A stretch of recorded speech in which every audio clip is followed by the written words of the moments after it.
¿Cuántas veces has sentido el calor subiendo por tu rostro después de leer un comentario? Ese correo de un colega con una crítica velada, ese mensaje de un familiar con un consejo no solicitado, o la opinión de un completo desconocido en Internet sobre tu vida, tus decisiones, tu apariencia. Una ola de adrenalina recorre tu cuerpo. Los dedos te pican por responder, por defenderte, por corregir, por demostrar que el otro está equivocado. Sentimos una urgencia casi biológica por luchar, por proteger nuestro territorio, por defender la imagen que hemos construido de nosotros mismos. Es un instinto primitivo, la necesidad de validar nuestra existencia ante el juicio ajeno. En esta batalla constante, vivimos en un estado de alerta. Entregamos la llave de nuestra paz interior a cualquier persona que decida expresar un pensamiento. Nos volvemos reactivos, gastando una energía preciosa en discusiones que no llevan a ninguna parte, con personas que, la mayoría de las veces, no están interesadas en la verdad, sino solo en proyectar sus propias frustraciones e inseguridades. Creemos que responder es un acto de fuerza, que el silencio es una admisión de derrota. Pero, ¿y si fuera exactamente lo contrario? ¿Y si la verdadera fuerza no reside en la elocuencia de tu réplica, sino en la sabiduría soberana de tu silencio? Si buscas más equilibrio emocional, claridad en tus decisiones y quieres aprender a lidiar mejor con la vida, este contenido es para ti. Entonces, ya deja tu like y suscríbete al canal, porque en cada vídeo, vas a fortalecerte por dentro y a ver la vida con más sabiduría. Esta no es una guía sobre cómo ganar discusiones, sino sobre cómo volverte tan íntegro y seguro de ti mismo que la mayoría de las discusiones ni siquiera necesitan empezar. Se trata de aprender a discernir qué merece tu energía y que debe ser tratado con la indiferencia de los vientos que pasan por una montaña. Pasamos la vida aprendiendo a hablar, a argumentar, a expresarnos. Pero quizás la lección más importante para nuestra paz sea aprender a callar.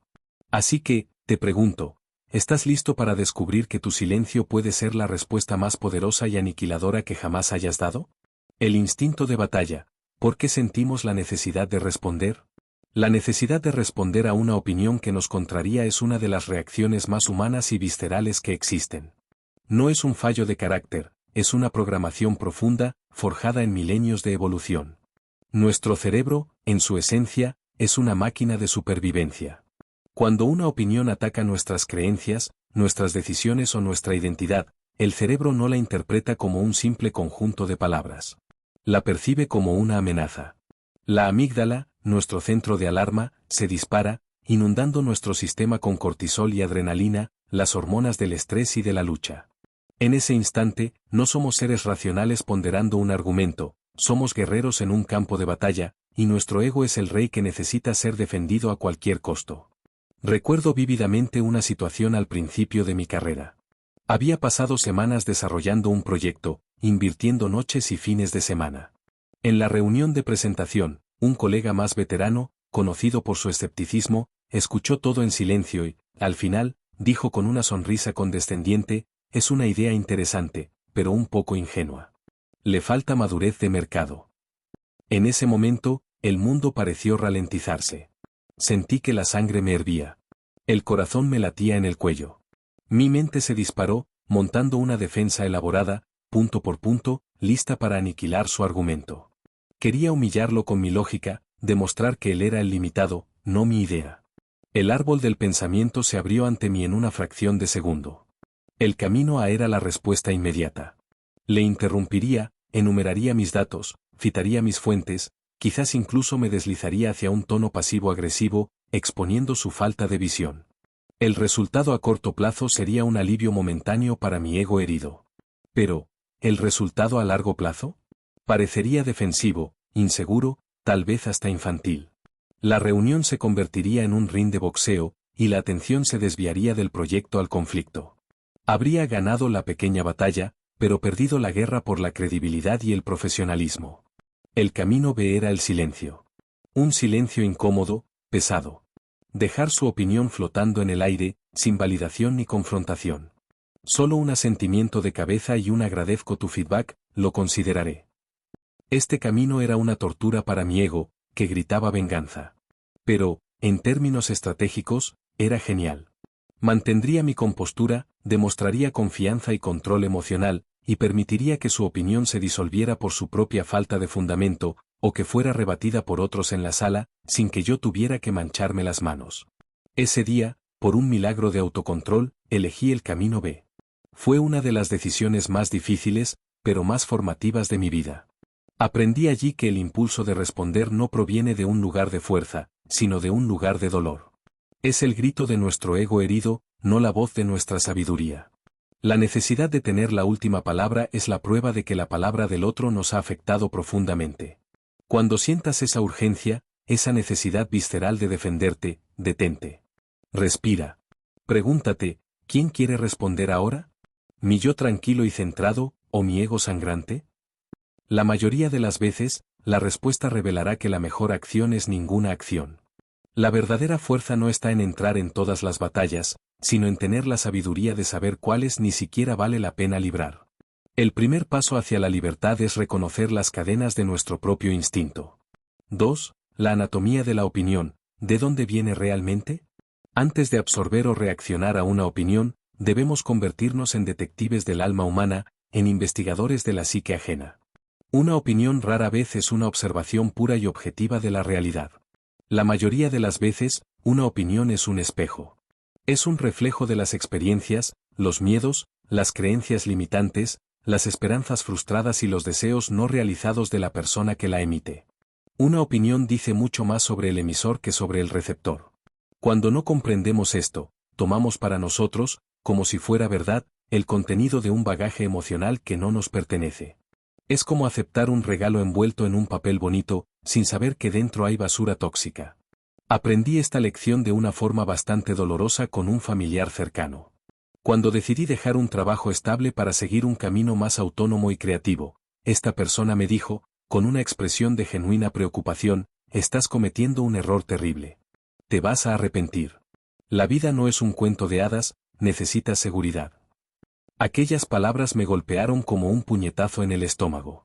La duda, que ya era una pequeña semilla en mi mente, fue regada por esta opinión y amenazó con convertirse en una hierba gigante. Mi primera reacción fue la ira. Quería enumerar todas mis razones, mostrar mi plan de negocio, demostrar que no era un soñador irresponsable. Pero en lugar de eso, tras el shock inicial, decidí practicar la anatomía de la opinión. Me alejé de la situación y empecé a analizar la fuente. ¿Quién era esa persona? Era alguien que, durante toda su vida, había priorizado la seguridad por encima de todo.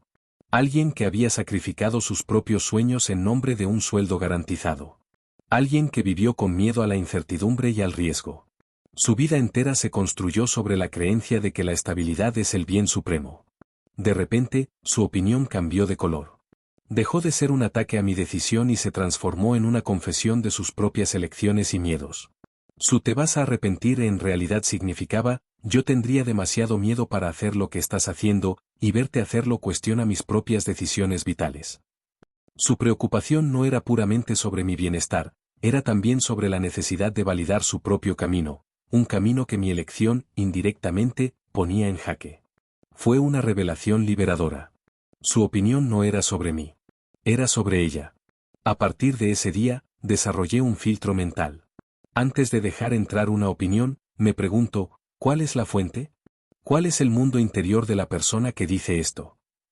Una persona crónicamente infeliz dará opiniones teñidas de pesimismo. Una persona envidiosa dará opiniones que buscan disminuir tu brillo. Una persona miedosa dará opiniones que te alertan sobre peligros imaginarios. Por otro lado, una persona que ya ha recorrido el camino que quiere seguir, que tiene éxito y es feliz en él, dará una opinión que probablemente merezca ser escuchada con atención. La crítica constructiva existe, pero es rara y generalmente viene de personas que genuinamente quieren tu bien y que tienen la credibilidad para hablar sobre el tema. La mayoría de las opiniones que recibimos en el día a día son solo ruido emocional ajeno. Aprender a diferenciar la señal del ruido es una de las habilidades más cruciales para la salud mental. No se trata de ser arrogante o de descartarlo todo, sino de ser un curador sabio de tu propio espacio mental. No permitirías que cualquiera entrara en tu casa y tirara basura al suelo.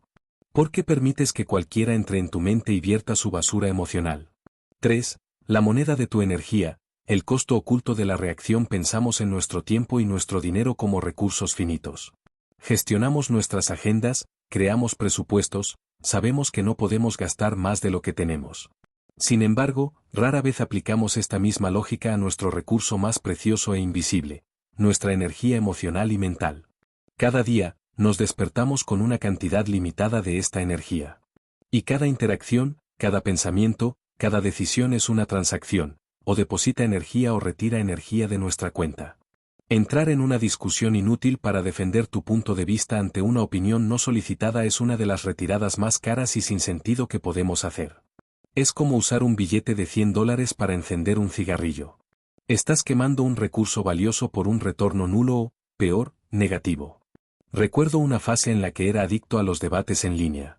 Pasaba horas en foros y redes sociales, respondiendo a extraños que no estaban de acuerdo conmigo sobre política, filosofía o cualquier otro tema. Me sentía un paladín de la verdad, un guerrero de la lógica. Gastaba mi tiempo investigando datos, construyendo argumentos irrefutables, escribiendo respuestas largas y detalladas. Sentía una punzada de satisfacción cuando creía haber ganado la discusión, cuando el otro se quedaba sin respuesta o recurría al insulto, lo que, en mi cabeza, era una señal de su derrota intelectual. Lo que no percibía era el coste oculto de esta victoria. Al final del día, estaba completamente agotado. Mi creatividad para mi trabajo estaba a cero. Mi paciencia con la gente que amaba era mínima. Estaba irritable, ansioso, y mi mente seguía repasando los argumentos incluso después de apagar el ordenador. Estaba ganando batallas imaginarias contra avatares anónimos, pero estaba perdiendo la guerra por mi propia paz y bienestar. Mi cuenta de energía estaba crónicamente en números rojos. Estaba invirtiendo mi capital vital en una empresa en quiebra. La otra persona, la mayoría de las veces, no cambiaba de opinión. Probablemente ni siquiera leía mi respuesta entera. Estaba gritándole a una pared, y el único que se quedaba ronco era yo. Me costó mucho tiempo darme cuenta de la futilidad de todo esto. La revelación llegó cuando, un día, tras un largo y agotador debate en línea, miré a mi hijo, que me pedía jugar, y le respondí con una impaciencia brusca. En ese momento, vi con claridad la transacción que había hecho. Había cambiado la alegría de un momento precioso con mi hijo por la necesidad vacía de demostrar que un extraño en Internet estaba equivocado. Fue uno de los momentos de mayor vergüenza y claridad de mi vida. Hoy, trato mi energía como un tesoro sagrado. Antes de involucrarme en cualquier interacción, especialmente una potencialmente conflictiva, me pregunto, ¿merece la pena esta transacción? ¿El retorno que obtendré justifica el gasto de energía? ¿Responder a un troll en Internet? Retirada carísima, retorno cero. ¿Intentar convencer a un pariente terco de que su visión del mundo está equivocada? Retirada altísima, retorno probablemente negativo. ¿Discutir con un colega de trabajo sobre un detalle irrelevante solo por ego? Retirada innecesaria. Por otro lado, ¿tener una conversación difícil pero necesaria con mi pareja para resolver un problema? Es una retirada, pero el retorno potencial es una relación más fuerte. La inversión merece la pena. La vida es demasiado corta y nuestra energía es demasiado finita para ser desperdiciada en batallas que no importan. Elegir no responder a una opinión provocadora no es pasividad. Es inteligencia financiera emocional. Es ser un inversor sabio de tu propia paz de espíritu. Es mirar la provocación y decir, con la calma de un multimillonario, lo siento, pero eso no está en mi presupuesto. 4. El silencio como posición de poder. Reencuadrando la pasividad. Nuestra sociedad tiene una relación incómoda con el silencio. Lo asociamos a la debilidad, la sumisión, la falta de respuesta, la derrota. En una reunión, quien se calla es visto como desinteresado. En una discusión, quien no replica ha perdido. Llenamos cada momento de nuestras vidas con ruido de música, podcast, conversaciones, notificaciones, porque el silencio nos confronta con nuestros propios pensamientos y, en el contexto de un conflicto, con nuestra aparente impotencia. Esta es una de las mentiras más grandes y debilitantes que nos contamos. El silencio, cuando se elige conscientemente, no es un vacío. Es un espacio lleno de poder. Es un arma estratégica, mucho más sutil y eficaz que la más articulada de las respuestas. El silencio no es la ausencia de respuesta, es la respuesta. Recuerdo una negociación tensa que tuve hace años. Estaba al otro lado de la mesa de una persona extremadamente agresiva y verbal. Hablaba alto, gesticulaba, intentaba intimidarme con un bombardeo de argumentos y exigencias. Mi reacción natural sería reflejar su energía, levantar la voz, interrumpirle, luchar por mi espacio verbal. Sentí la adrenalina diciéndome que hiciera exactamente eso. Pero, en cambio, recordé un consejo de un antiguo mentor: en una tormenta, no te conviertas en parte de ella. Sé la roca contra la que choca. Así que hice algo que lo desarmó por completo: guardé silencio. Le dejaba terminar sus largas y agresivas frases y, en lugar de responder de inmediato, hacía una pausa. Una pausa de 3, 4, 5 segundos. Le miraba a los ojos, con calma, sin ira, solo con atención. En ese silencio, sucedían varias cosas mágicas. Primero, él se convertía en el único responsable de la energía agresiva en la sala. El silencio creaba un contraste que exponía su falta de control. Segundo, sin mi reacción para alimentar su hoguera, sus palabras agresivas morían en el aire, sin eco. Estaba luchando solo. Tercero, y más importante, el silencio le incomodaba. Esperaba una pelea pero encontró un vacío. Y la gente, especialmente la agresiva, odia el vacío. Sienten la necesidad de llenarlo. Entonces, empezaba a hablar de nuevo, pero esta vez, un poco menos seguro, justificándose, llenando el silencio que yo había creado. No había dicho una palabra, pero había cambiado toda la dinámica de poder de la sala. Cuando finalmente hablaba, mi voz era tranquila y mis palabras, pocas y precisas, tenían un peso inmenso, porque venían de un lugar de calma, no de reacción. El silencio estratégico es una declaración de soberanía. Dice: tu opinión y tu energía no tienen el poder de moverme. Yo opero desde mi propio centro, en mi propio tiempo. No voy a bailar al son de tu tambor de guerra. Cuando alguien te ofrece una opinión provocadora y respondes con silencio, no te estás sometiendo. Estás rechazando la premisa misma de la batalla. Estás comunicando, a un nivel mucho más profundo, que el juego que quieren jugar es demasiado pequeño para ti. Estás conservando tu energía, tu dignidad y tu enfoque. El silencio le quita el poder al agresor y te lo devuelve a ti. Se necesita una fuerza inmensa para resistir el impulso de responder, una fuerza mucho mayor que la necesaria para simplemente reaccionar. Es la fuerza de la autoconfianza, del autocontrol, de la sabiduría. La próxima vez que te enfrentes a una confrontación, experimenta el poder de la pausa. Respira. Crea un espacio de silencio. No lo veas como un escudo pasivo, sino como un campo de fuerza activo. Te sorprenderás al descubrir que, a menudo, el silencio no solo termina la discusión, sino que la gana de una manera que las palabras jamás podrían. 5. Crítica constructiva vs ataque velado. Aprendiendo el arte del discernimiento. No toda opinión negativa es inútil o malintencionada. Ignorar todo y a todos indiscriminadamente no es sabiduría, es arrogancia. Existe un tipo de feedback, una forma de crítica, que es un regalo inestimable. Es la crítica constructiva, aquella que viene de un lugar de genuino interés por nuestro crecimiento, ofrecida por alguien que tiene la credibilidad y la habilidad para mostrarnos nuestros puntos ciegos. El gran desafío de la vida adulta es desarrollar el discernimiento para diferenciar este regalo raro de su primo tóxico y mucho más común, el ataque velado, la opinión destructiva disfrazada de ayuda o sinceridad. La incapacidad de hacer esta distinción nos lleva a dos errores: o nos cerramos a cualquier feedback, estancándonos en nuestra propia burbuja, o nos abrimos a todo tipo de veneno, dejando que nuestra autoestima sea corroída. La clave para el discernimiento reside en analizar tres elementos: la intención, el mensajero y el contenido. La intención detrás de la crítica constructiva es siempre la de edificar. La persona quiere que mejores, que tengas éxito. La intención detrás del ataque velado es la de disminuir. La persona, consciente o inconscientemente, se siente mejor al hacerte sentir peor. Puedes sentir la intención en la energía de la entrega. La primera es como la mano de un cirujano, que corta con precisión para sanar. La segunda es como el cuchillo de un asaltante, que apuñala para herir. El mensajero también es crucial. La crítica constructiva generalmente viene de alguien a quien respetamos, alguien que ya ha demostrado apoyo y que tiene conocimiento en el área en cuestión. Un mentor, un profesor, un amigo verdadero, un jefe que invierte en su equipo. El ataque velado, por otro lado, frecuentemente viene de personas con un historial de negatividad, envidia o competencia. Es la compañera de trabajo que siempre tiene una objeción para cada logro tuyo.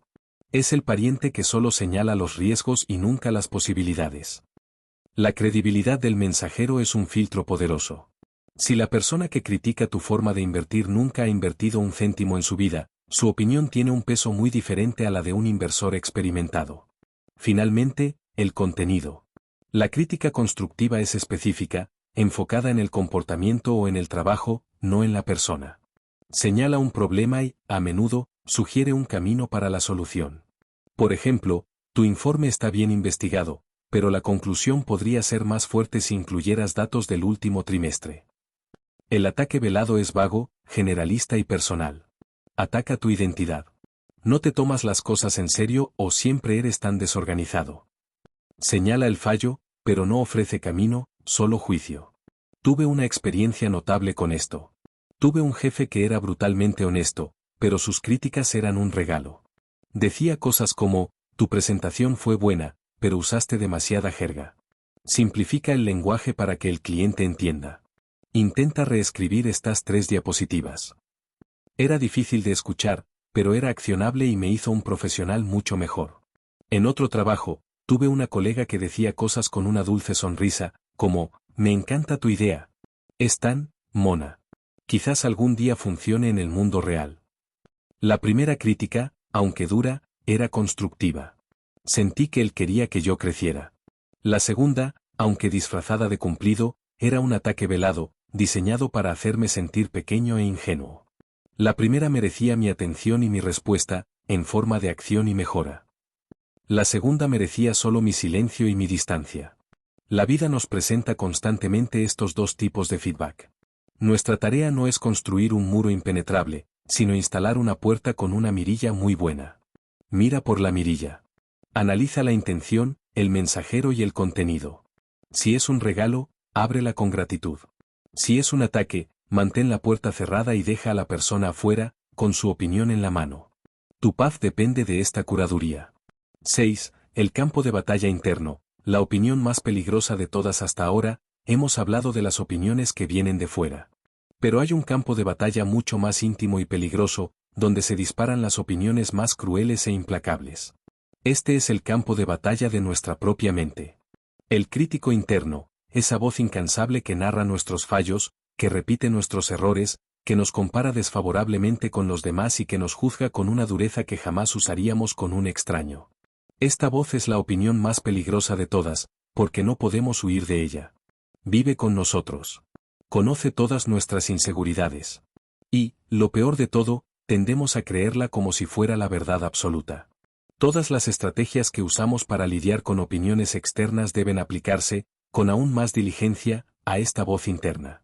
Debemos aprender a no darle una respuesta. Necesitamos entender su anatomía, cuestionar su intención y elegir el silencio consciente en lugar de entrar en un debate autodestructivo. Durante años, mi crítico interno fue mi verdugo. Después de cualquier error, por pequeño que fuera, comenzaba la masacre: eres un idiota. ¿Cómo has podido hacer eso? Todo el mundo se ha dado cuenta. No eres lo suficientemente bueno. Eres un fraude. Yo le respondía. Intentaba defenderme, argumentar, justificar mis acciones. No fue para tanto, pero estaba cansado. La próxima vez lo haré mejor. Y, al hacerlo, validaba su premisa. Me subía al ring con él, y él siempre ganaba, porque conocía todos mis puntos débiles. Era un ciclo de tortura autoinfligida que me dejaba exhausto y con la autoestima por los suelos. El punto de inflexión llegó cuando empecé a aplicar la misma lógica del silencio externo a mi mundo interno. Empecé a tratar a mi crítico interno no como la voz de la verdad, sino como un interlocutor separado. Un interlocutor malintencionado y poco fiable. Cuando la voz comenzaba su ataque: has vuelto a fallar. En lugar de responder, practicaba el distanciamiento. Observaba el pensamiento como si fuera una nube oscura pasando por el cielo de mi mente. Lo etiquetaba: aquí está el crítico interno de nuevo. Pensamiento de autojuicio. Y entonces, me negaba a participar. No argumentaba. No me defendía. Simplemente, volvía mi atención a otra cosa, a mi respiración, al trabajo que tenía delante, al sonido de los pájaros fuera. Respondía a su ataque con el silencio de mi atención. Le dejaba gritar en el vacío. Al principio, era extremadamente difícil. La voz se hacía más fuerte, intentando arrastrarme a la pelea. Pero, con la práctica, algo milagroso comenzó a suceder. La voz empezó a perder fuerza. Como un matón que pierde el interés cuando la víctima deja de reaccionar, mi crítico interno empezó a callarse. Todavía aparece de vez en cuando, especialmente en momentos de estrés o cansancio, pero ahora es solo un ruido de fondo, no la atracción principal. También empecé a practicar la anatomía de la opinión interna. ¿De dónde viene realmente esta voz? Descubrí que era un eco. Un eco de las voces de padres, profesores y figuras de autoridad de mi pasado. Eran las creencias limitantes que había absorbido en la infancia e interiorizado como mías. La intención de esta voz no era protegerme, como a veces pretendía. Su intención era mantenerme a salvo en la zona de confort, impidiéndome arriesgar, crecer, exponerme a la posibilidad de fallar. Era la voz del miedo, disfrazada de sabiduría. Aprender a no responder a tu crítico interno es quizás la forma más elevada de autodominio. Es negarse a ser el agresor y la víctima en tu propio drama. Es tratarse a uno mismo con un mínimo de neutralidad, sino de compasión. La próxima vez que esa voz empiece a susurrar veneno en tu oído, no luches. No discutas. Simplemente obsérvala, etiquétala por lo que es ruido, miedo, un eco del pasado, y suavemente retira tu atención. Dale el regalo de tu silencio. Es el acto más radical de paz interior que puedes practicar. 7. La arena de los afectos. Lidiando con opiniones de quienes amamos hay una categoría de opiniones que es infinitamente más difícil de ignorar, aquellas que vienen de las personas que amamos. Nuestros padres, nuestras parejas, nuestros mejores amigos. Cuando un extraño en Internet nos critica, podemos usar el escudo de la indiferencia. Pero cuando la crítica viene de alguien cuyo amor y aprobación son importantes para nosotros, la herida es más profunda y el impulso de reaccionar para defenderse, para convencer, para buscar validación es casi irresistible. Esta es la arena más delicada de todas, donde la sabiduría no reside en construir un muro, sino en aprender el sutil arte de mantener un portón con una cerradura muy buena. Ignorar por completo la opinión de quien nos ama puede ser un acto de arrogancia y puede dañar la relación. Sin embargo, aceptar pasivamente todas sus opiniones es un acto de autoanulación. El equilibrio reside en escuchar con amor, filtrar con sabiduría y responder con límites claros. Lo primero que hay que entender es que, la mayoría de las veces, la opinión de un ser querido viene de un lugar de amor, pero un amor filtrado por sus propios miedos y experiencias. Es un amor protector, que a menudo teme el cambio, el riesgo, lo desconocido. Mi madre, por ejemplo, durante mucho tiempo expresó preocupación por mis elecciones profesionales. Cada vez que hablaba de un nuevo proyecto, veía la ansiedad en sus ojos. ¿Pero es seguro? ¿Y si no funciona? Durante años, esto me frustró. Respondía a la defensiva, intentando demostrarle que sabía lo que hacía, lo que solo creaba tensión entre nosotros. El cambio llegó cuando aprendí a separar la intención, el amor, de la manifestación, la opinión basada en el miedo. En lugar de reaccionar al contenido de su opinión, empecé a responder a la intención que había detrás. En una conversación, cuando empezó a enumerar todos los peligros potenciales de una nueva empresa, en lugar de decir, mamá, no lo entiendes. Me detuve, la miré y le dije, sé que te preocupas por mí y dices esto porque me quieres y buscas mi bien. Y te agradezco mucho ese amor y esa preocupación. Esa simple frase lo cambió todo. Desarmó el conflicto antes de que empezara. Ella se sintió escuchada y validada en su sentimiento de amor. Y solo después de validar su intención, establecí amablemente mi límite. Continué, y es precisamente porque yo también me quiero y busco mi bien que estoy tomando esta decisión. Conozco los riesgos, los he estudiado y me siento preparado. Necesito que confíes en mí. No estaba pidiendo su aprobación, ni intentando convencerla de que yo tenía razón. Estaba validando su amor y, al mismo tiempo, afirmando mi autonomía. Con las personas que amamos, el silencio total puede interpretarse como indiferencia o enfado. Por lo tanto, una respuesta es a menudo necesaria. Pero la respuesta no tiene por qué ser una defensa de tu punto de vista. La respuesta puede ser un límite amoroso. Puede ser, te quiero y valoro tu opinión, pero esta es una decisión que necesito tomar por mí mismo. O, ¿podemos estar de acuerdo en que no estamos de acuerdo en este tema? No quiero que afecte a nuestra relación. O, en casos de críticas repetitivas y agotadoras, sé que piensas eso, ya me lo has dicho antes.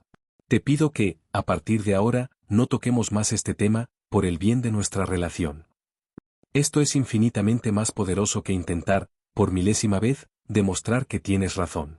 Estás cambiando el foco de la discusión del contenido de la opinión a la salud de la relación. Estás diciendo, te valoro más a ti que tener razón en esta discusión. Es un acto de madurez que protege tanto tu paz como tu afecto. Lidiar con las opiniones de quienes amamos requiere el corazón más tierno y la columna más fuerte. Acoger el amor, pero no necesariamente el consejo. Esa es la delicada danza de la libertad dentro del afecto. 8. El Coliseo digital. Sobreviviendo a las opiniones en las redes sociales y el mundo ya era un lugar opinable, Internet lo ha transformado en un coliseo global, donde cada publicación es un gladiador lanzado a la arena para ser juzgado por la multitud. Las redes sociales han creado una cultura de opinión instantánea, superficial, a menudo, brutal. El anonimato o semi-anonimato da a la gente una valentía que no tendrían cara a cara, y el algoritmo recompensa la interacción, ya sea positiva o negativa. En este entorno, la tentación de responder a cada crítica, a cada comentario sarcástico, a cada opinión desinformada, es una trampa que puede consumir nuestra salud mental. Sobrevivir y prosperar en este coliseo digital exige una estrategia de batalla radicalmente diferente, la de la selectividad extrema y el desapego deliberado. Al principio de mi presencia en línea, leía cada comentario. Y respondía. Agradecía los elogios y, sobre todo, respondía a las críticas. Intentaba explicar mi punto de vista a quien no lo había entendido, corregir información a quien estaba equivocado y debatir con quien no estaba de acuerdo. Creía que era mi deber como creador de contenido interactuar con mi audiencia. El resultado fue un desastre para mi salud mental. Pasaba el día entero en un estado de reactividad, mi mente ocupada en formular respuestas para extraños.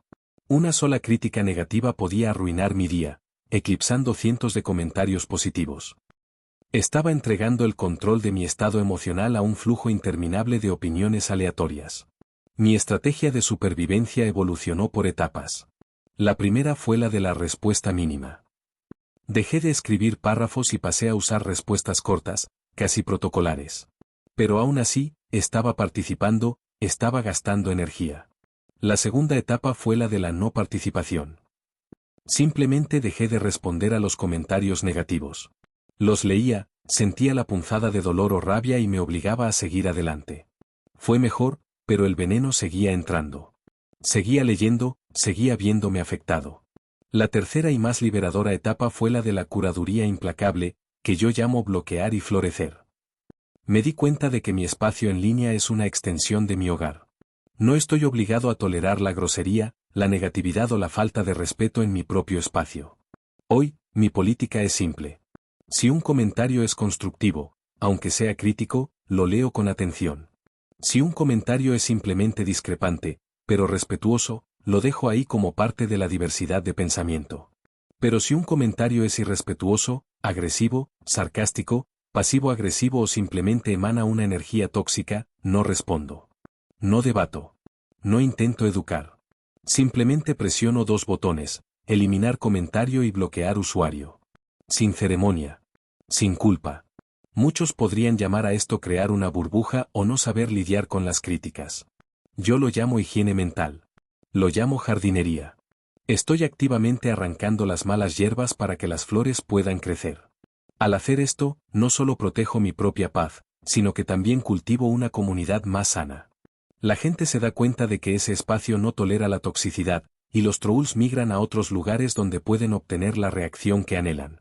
Mi respuesta a su opinión no es una contraargumentación, es mi ausencia. Es la eliminación silenciosa de su plataforma. Es el mensaje más claro posible: tu opinión no solo no merece una respuesta, ni siquiera merece existir en mi espacio. Este puede parecer un enfoque radical, pero el entorno digital es un entorno radical. No puedes usar las reglas de una conversación de salón en un coliseo. Protege tu espacio digital con la misma ferocidad con la que protegerías tu casa. Tu cordura te lo agradecerá. Florece donde plantas, y no tengas miedo de arrancar todo lo que amenaza tu crecimiento. 9. La libertad de la santa indiferencia. El objetivo final a lo largo de este viaje, hemos explorado estrategias para lidiar con opiniones no deseadas, el silencio, el análisis de la fuente, la gestión de la energía, el establecimiento de límites. Todas estas son herramientas poderosas y necesarias. Sin embargo, todavía operan a nivel de gestión. Nos ayudan a lidiar con el impacto de una opinión después de que nos afecte. Pero existe un estado más elevado, un objetivo final en esta práctica. Es un lugar donde la mayoría de las opiniones simplemente ya no nos alcanzan. No porque hayamos construido un escudo más grueso, sino porque nos hemos vuelto transparentes. La opinión nos atraviesa, sin encontrar nada a lo que aferrarse. Este es el estado que algunos llaman ecuanimidad, y que a mí me gusta llamar, con un toque de reverencia, la santa indiferencia. La santa indiferencia no es apatía. La apatía es la ausencia de sentimiento, un estado de entumecimiento. La santa indiferencia es un estado de paz profunda, que proviene de una autoestima tan sólida y de un autoconocimiento tan profundo que la validación o la crítica externa se vuelven mayormente irrelevantes. No es que no escuches la opinión, es que ya no tiene el poder de perturbar tu estado interior. La observas con una curiosidad distante, como un científico observando una reacción química en un tubo de ensayo, sin involucrarse emocionalmente en el resultado. Alcanzar este estado no es un evento, es un proceso gradual, el resultado de una práctica larga y consistente de todo lo que hemos discutido. Es lo que sucede cuando dejas de responder repetidamente, cuando proteges tu energía consistentemente, cuando honras tus límites sin falta. Empiezas a construir una confianza interna tan robusta que ya no necesita apoyos externos. Sabes quién eres. Conoces tus valores. Conoces tu camino. Y porque te conoces tan profundamente, la imagen que los demás tienen de ti pierde su poder. Recuerdo el momento en que sentí el primer atisbo real de esto. Alguien hizo una crítica bastante mordaz sobre mi trabajo en un foro público. En el pasado, esto me habría consumido durante días. Pero ese día, lo leí, y sentí, casi nada. Hubo un breve reconocimiento mental, esta persona piensa eso, y luego, un suave, dejar ir. No hubo pico de adrenalina, no hubo planificación de respuesta, no hubo rumiación. Fue como ver pasar una nube. No la ignoré a la fuerza. Simplemente no me importó de una forma visceral. Fue uno de los momentos más liberadores de mi vida. Sentí que me había convertido, finalmente, en el soberano de mi propio reino interior. La santa indiferencia se manifiesta como una calma inquebrantable. Puedes escuchar la crítica más dura o el elogio más efusivo, y tu centro permanece inmóvil. Agradeces el elogio sin dejar que infle tu ego, y escuchas la crítica sin dejar que perfore tu autoestima. Te vuelves como una montaña. La montaña no reacciona a la tormenta, al viento o al sol abrasador. Simplemente es. Permanece en su majestuosidad, indiferente al tiempo que pasa sobre ella. Este es el objetivo final de la práctica de no responder. No se trata de ganar discusiones o de parecer fuerte. Se trata de volverse verdaderamente libre. Libre de la necesidad de aprobación. Libre del miedo al rechazo. Libre de la carga de gestionar las percepciones ajenas. Es un trabajo para toda la vida. Habrá días en que seremos la montaña, y días en que seremos la hoja al viento. Pero mantener esta aspiración, la de cultivar esta paz indiferente y soberana, ya lo cambia todo. La libertad no es tener todas las respuestas. Es darse cuenta de que la mayoría de las preguntas y opiniones ni siquiera necesitan una. Es encontrar la paz en el silencio de tu propia e inquebrantable verdad. Hemos recorrido un largo camino hoy. Empezamos con el picor en los dedos por responder a una crítica y terminamos en la paz majestuosa de la montaña, en el silencio de la santa indiferencia. Hemos visto que la necesidad de responder proviene de nuestro ego herido, no de nuestra fuerza. Hemos aprendido a diseccionar una opinión, a proteger nuestra energía, a usar el silencio como poder y a establecer límites incluso con quienes amamos. Hemos descubierto que la batalla más feroz se libra dentro de nuestra propia mente. El tema principal es este: tu paz es tu bien más sagrado. Y tú tienes el poder absoluto de decidir quién o qué tiene permiso para perturbarla. La verdadera soberanía no es controlar lo que otros dicen o piensan. Es controlar lo que tú haces con lo que ellos dicen o piensan. ¿Vas a permitir que la opinión de un extraño dicte tu estado de ánimo? ¿Vas a gastar tu energía vital en batallas que no se pueden ganar? ¿Vas a seguir entregando el poder de tu felicidad a los demás? ¿O estás listo para retomar ese poder, para convertirte en el guardián de tu propio santuario interior? Te propongo un desafío práctico y poderoso. La próxima semana, presta atención. Habrá un momento en que recibirás una opinión no solicitada, una crítica velada, una provocación. Y sentirás el impulso de responder. En ese exacto momento, quiero que te detengas. Respires hondo 3 veces. Y elijas conscientemente no hacer nada. No respondas. No te justifiques. Simplemente observa el impulso, déjalo pasar a través de ti como una ola, y permanece en silencio. Después, observa lo que sucede. Observa la energía que has ahorrado. Observa la sensación de poder y control que te da el silencio. Ahora, quiero escuchar tu sabiduría. Tu experiencia es valiosa. Cuéntame en los comentarios, ¿cuál fue la vez en que elegiste no responder y te sentiste más poderoso? ¿Qué lección aprendiste de tu silencio? Tu historia puede ser la inspiración que alguien más necesita para librar su propia batalla por la paz. Si este mensaje resonó en tu corazón, si sentiste una llamada a una vida más pacífica y soberana, deja tu like para que este contenido llegue a más personas. Suscríbete al canal y activa las notificaciones. En cada vídeo, daremos un paso más juntos en este viaje de fortalecimiento interior. Recuerda siempre, tu respuesta es un regalo. Y no todo el mundo merece recibirlo.